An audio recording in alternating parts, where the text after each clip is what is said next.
de hidrologia. Nessa videoaula nós vamos tratar da água na atmosfera e no continente, onde nós vamos falar sobre os principais processos da água na atmosfera, de sua importância, os principais métodos e as ferramentas usadas nessa medição.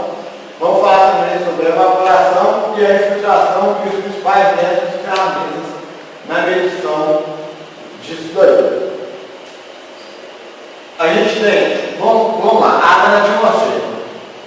A água na atmosfera é originada pela distribuição de transporte do vapor d'água pela transpiração das plantas, através da evaporação e através da sublimação. Em muitas regiões da Terra, a precipitação ela vai ser a única forma de transporte dessa água doce para uma determinada área. Temos exemplos aqui de vapor d'água na atmosfera e início de precipitação. A condensação ela é a mudança da fase da água do estado gasoso, que foi como a água subiu do continente para a atmosfera, para o estado líquido. Esse processo ele ocorre com aumento da temperatura e na maior parte da Terra a precipitação é o fator mais importante para o controle do ciclo hidrológico local, para o controle de todo como esse ciclo vai ocorrer. Para a gente falar sobre precipitação, nós temos falado sobre grandezas pluviométricas, onde a altura pluviométrica é a lâmina d'água precipitada sobre uma área. As medidas são realizadas com pluviômetros e essas são expressas em minutos. A intensidade de precipitação é a relação entre a altura pluviométrica e a duração da precipitação, que geralmente vai ser expressa em milímetros por hora ou milímetros por minuto. E a duração é o período de tempo contado desde o início até o fim da precipitação. E essa duração pode ser contabilizada em horas ou minutos. Então nós temos exemplos aqui de dois tipos de equipamentos utilizados para a medição de precipitação. Temos o pluviômetro, que nada mais é quase um tipo de funil grande, na qual, quando ocorre a precipitação, vai estar medindo aqui a quantidade de água que caiu. No caso aqui, a resposta vai ter em milímetros. E o pluviômetro também é outra forma de medição de precipitação. Temos equipamentos mais modernos que esse daqui nós precisamos ir lá todo dia e medir essa precipitação, ver quanto caiu. Lembrando que essa medida de precipitação, a quantidade de chuva, ela é muito importante. Temos aí medidas de 20, 30 anos de chuva, que a partir daí nós vamos poder determinar nossas ações. A partir de uma média de precipitação, nós vamos definir quando a gente vai começar a plantar, quando a gente vai começar a fazer determinada atividade. Mesmo com essa loucura que dá esse tempo, chuvas muito intensas num período e uma quantidade de seca muito grande, ainda assim é importante, porque através dessa medida de precipitação nós vamos saber em qual época que a gente teve uma seca, em qual época que a gente teve mais quantidade de chuva em uma determinada bacia ou em um determinado local. A evaporação, ela nada mais é do que a passagem da água do estado líquido para o estado gasoso, sendo que o custo de aplicação do primeiro. A evaporação vai ser medida por diferentes métodos. O mais comum, que inclusive é o que a gente tem aqui no campo, é o tanque glaciar, a qual vem a variação diária do nível de água, devido à evaporação que ocorre na superfície desse tanque. Esse tanque fica exposto ao sol, ao vento e diferença de umidade. Aí a pessoa tem que ir lá todo dia e ver a quantidade de água que evaporou do tanque e a partir daí realizar os cálculos necessários. Evapotranspiração, essa evapotranspiração, ela é nada mais do que a água perdida pelas plantas através dessa transpiração. A umidade do solo ela é retirada pela raiz da planta, através de diferença de pressão, e é liberada pelas folhas. O efeito conjunto de evaporação e da transpiração, a gente dá um nome de evapotranspiração, que geralmente constitui a maior perda de componentes de água no solo. O tipo, a densidade e a cobertura das plantas influenciam diretamente na quantidade de água no solo que é removida através da transpiração. O tipo de planta, se ela é uma planta C3, se ela é uma planta C4, uma planta CAN, vai determinar a capacidade que ela tem de reter essa água dentro da própria planta, vai determinar aí a quantidade, sendo que as plantas C3 são as plantas menos eficientes em segurar essa água. Então está demonstrando aqui como a água ela é absorvida pelos arraios, vai subir. Um dos mecanismos dessa água subir pela planta, com capilaridade, ela vai ser perdida através da transpiração. Para a gente falar a gente precisa falar também de composição do solo. O solo é composto por partículas minerais, matéria orgânica, espaço poroso, que é o espaço vazio entre as partículas do solo. Então a gente tem aqui os componentes em média, vai depender do tipo de solo, pode variar um pouco. 20 a 30% do solo é água de 20 a 30%, minerais são 45%. Esse mineral vai depender também do tipo de rocha que ele foi formado, e matéria orgânica são 5%. Os espaços porosos, eles podem ser preenchidos por água ou ar, que vai depender da disponibilidade de água. Em tempos de estiagem, não tem mais água nos poros do que água. Em tempos de precipitação intensa, não tem uma maior quantidade de água. E essa quantidade de água presente no poro do solo vai determinar se ele é um solo mais úmido ou se ele vai ser um solo mais seco. A umidade do solo, da mesma forma que a umidade relativa da atmosfera, quando os poros estão completamente preenchidos, ocorre no solo. Quando o solo está saturado, todos os poros do solo vão estar cobertos por água. A água, nesse caso também, ela não irá infiltrar no solo e dará início à formação do escoamento superficial. Ou seja, quando eu tenho um solo saturado, eu tenho um solo totalmente cheio de água, se ainda precipitou, meu solo saturou, esse excesso de água vai escorrer. Esse excesso de água vai escorrer para onde? Esse excesso de água ele vai escorrer por cima. E essa saturação do solo ela vai ser mais intensa, mais rápida, mais devagar, de acordo com a minha precipitação, de acordo com o tipo de solo que eu tenho. Solos mais porosos eles vão infiltrar essa água ela vai percolar com facilidade maior pelo meu perfil e vai escorrer menos. E também na cobertura que eu tenho nesse solo. Solo com cobertura de folhas maiores, ele vai facilitar, essa água vai demorar a escorrer, então vai facilitar essa infiltração. A gente tem dois tipos de escoamento. O escoamento superficial, que é o que eu acabei de falar, e tem o escoamento subsuperficial, que é quando a taxa de precipitação, porque essa água ela vai infiltrar no solo, e à medida que ela infiltra, ela vai, uma parte vai descer para o lençol freático, a outra parte vai, e esse lençol freático vai levar essa água até os nascentes, vai manter os rios do nosso rio. Então esse é o escoamento subsuperficial. Temos na figura aqui um exemplo de um solo saturado, com todos os poros preenchidos por água. Um solo tipo, que é um solo que parte dos poros maiores estão com água, outros poros menores estão com água. Temos um solo na capacidade de campo. O que é isso? É quando parte do meu solo está com água, parte do meu solo, cerca de 80% vai estar coberto com água e os outros 20% vai estar coberto com água.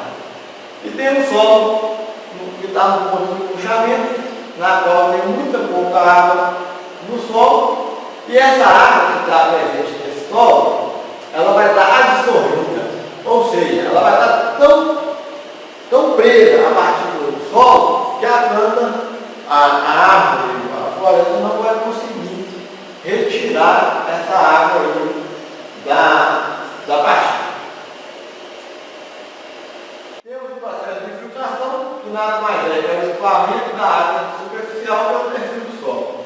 A gente tem como perfil do solo, um exemplo de perfil do solo, a gente tem o solo dividido em várias partes, e à medida essa água que infiltra, ela vai infiltrar a partir da superfície do solo.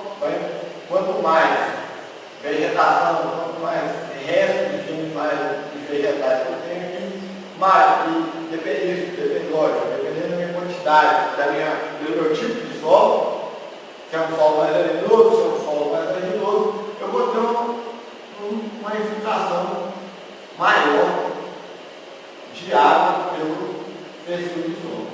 É nesse esquema que a gente representa o perfil do solo. A infiltração, ela é um meio com o qual a reserva de água subterrânea é restabelecida, a conexão freática, tornando disponível para a vegetação. Diferente de infiltração, a gente tem a percolação, que é o movimento da água dentro do solo, enquanto a infiltração é a passagem da água superficial para dentro do solo. Essa taxa de infiltração, assim como a precipitação e a evaporação, existe essa taxa de infiltração, que é a quantidade de água que penetra no solo sobre um período de tempo. Isso, como eu disse, dependendo do seu tipo de solo. Eu tenho aqui dois tipos de solo, uma argila arenoso e um solo com argila marrom, na qual que eu tive uma precipitação igual para os 8. Aqui eu tenho a quantidade de água que infiltrou nesse perfil de solo e a diferença. Sendo que o excesso que teve escoamento superficial e como aqui o excesso foi menor também, ou seja, se teve excesso, ele infiltrou totalmente. Essa taxa, ela está diretamente ligada a essa textura, se ela vai ser arenosa, vai infiltrar mais, se ela vai ser mais barrenta, vai infiltrar menos, a cobertura existente, a umidade, a temperatura do solo, lógico, quando a água, quando esse solo está numa temperatura maior, essa água vai fluir mais facilmente, esse aumento de temperatura faz com que essa água flua mais facilmente, e também ao tipo de precipitação.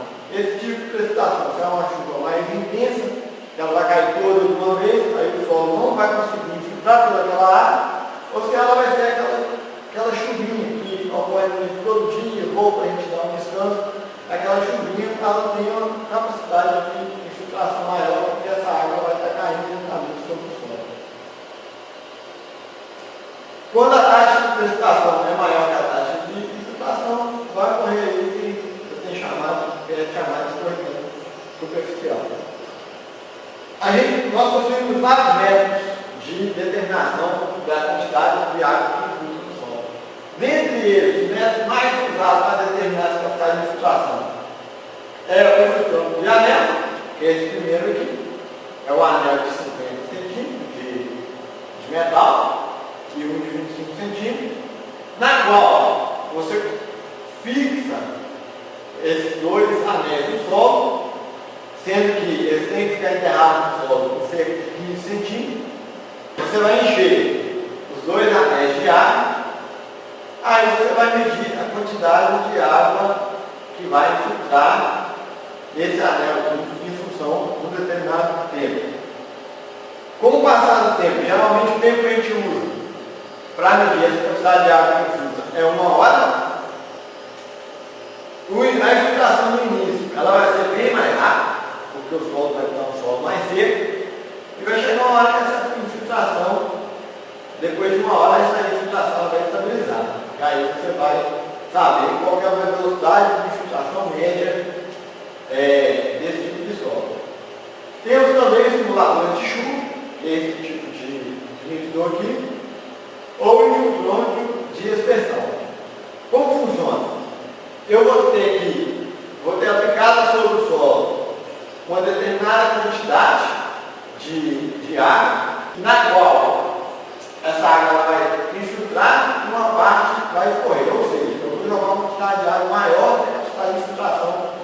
daquele solo. E a partir daqui vai ser medida, depois de um certo tempo, a quantidade de água que escorreu. De acordo com essa quantidade de água que escorreu, eu vou determinar, de acordo com a quantidade de água que eu joguei, eu vou determinar a quantidade de água que infiltrou e assim vou saber a velocidade de infiltração média de água desse tipo de solo. Qual que é mais preciso? Esse infiltrômetro, por expressão, ele é bem mais preciso do que esse. Por quê? Porque nesse tipo de infiltrômetro aqui, eu vou ter a questão, eu não vou ter uma lâmina d'água constante, como é nesse caso aqui, e de certa forma, com a gravidade vai forçar um pouco a infiltração. E esse tipo de medição aqui, ó, a água ela causa um certo selamento nessa superfície e simula mais o processo de chuva. Nesse daqui não. Como eu vou colocar a água toda de uma vez aqui, eu não vou ter esse selamento. Quando a chuva ocorre, eu tenho aqui uma precipitação imensa de chuva. E aqui está meu solo, a superfície do solo. Então, o que é que acontece? À medida que a gota d'água, vamos fazer de conta que é uma gota d'água, ela vai cair nessa superfície do solo aqui, ela vai provocando uma compactação e vai provocar um selamento superficial. Quanto mais chuva e quanto menos cobertura esse solo tiver, maior vai ser esse selamento superficial.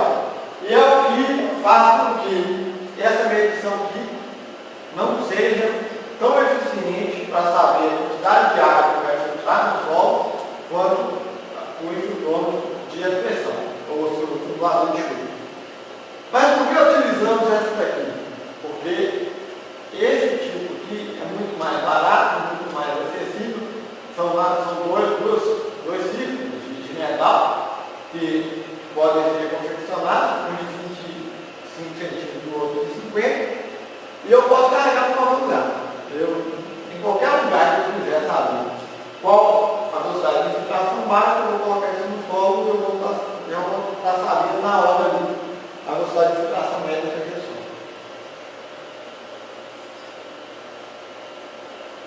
Os solos, eles também podem ser classificados de acordo com a velocidade de infiltração básica. A gente tem um solo com uma velocidade de infiltração básica menor que 5 milímetros por hora, ele é um solo com uma velocidade de infiltração baixa. A partir daqui, ó, a gente pode deduzir várias coisas. A gente podemos deduzir que é um solo, ou é um solo muito argiloso, com aquela argila muito barrenta, ou é um solo que está muito compactado, é um solo que vem sofrendo processo de compactação muito grande, ou é um solo que geralmente vai estar descoberto. Então, por isso ele vai ter essa taxa de infiltração muito baixa. Temos solo com uma taxa de infiltração média, que é um solo que a velocidade de infiltração básica vai estar entre maior que 5 e menor que 15 milímetros por hora. Que geralmente são solos de textura média, que a gente vai ter essa velocidade de solos de textura média em relação à argila silicareia, nós vamos ter uma velocidade de infiltração diferente. Quando eu falo areia, silt e argila, nosso solo é formado principalmente por esses três componentes, de areia, silt, argila. Hoje, quanto maior a quantidade de argila, menor, se o solo estiver em perfeitas condições, com cobertura vegetal, quanto maior a quantidade de argila, menor a velocidade de infiltração. Quanto maior a quantidade de areia, maior a velocidade de infiltração. Porque uma velocidade de infiltração muito alta. E solos de textura média, entre esses três componentes aqui, vão ser solos que eu vou ter um solo de média alta, onde a velocidade de infiltração alta é de 15 a 30 e muito alta é de 30 milímetros por hora. Vamos falar um pouquinho também sobre escoamento superficial, o que é nada mais é que parte da chuva que caiu, quando foi absorvida, ela vai escorrer. Esse é o grande problema assim, dos nossos grandes centros, que eu tenho uma área pavimentada muito grande, na qual toda a chuva que cai, praticamente nada infiltra. Ela vai ter que correr para algum lugar. É o que vai causar nossas grandes enchentes, os grandes problemas das grandes capitais. Componentes do escoamento. A gente tem aqui a infiltração, a perfuração. Isso aqui é mais para a gente exemplificar o que acontece. Quando essa chuva cai, se ela cai em grande quantidade. Se não evapora uma certa quantidade, evapora uma parte, infiltra, a outra parte vai ser percolada pelo solo, uma parte é armazenada, aí o excesso ele vai sofrer percolação, que pode ser escoamento, o excesso vai correr escoamento até o rio, a outra parte, numa parte do que infiltrou, vai ter um escoamento superficial, também no sentido das nascentes, dos rios, e pronto. Esse é o que a gente tinha de falar nessa terceira videoaula.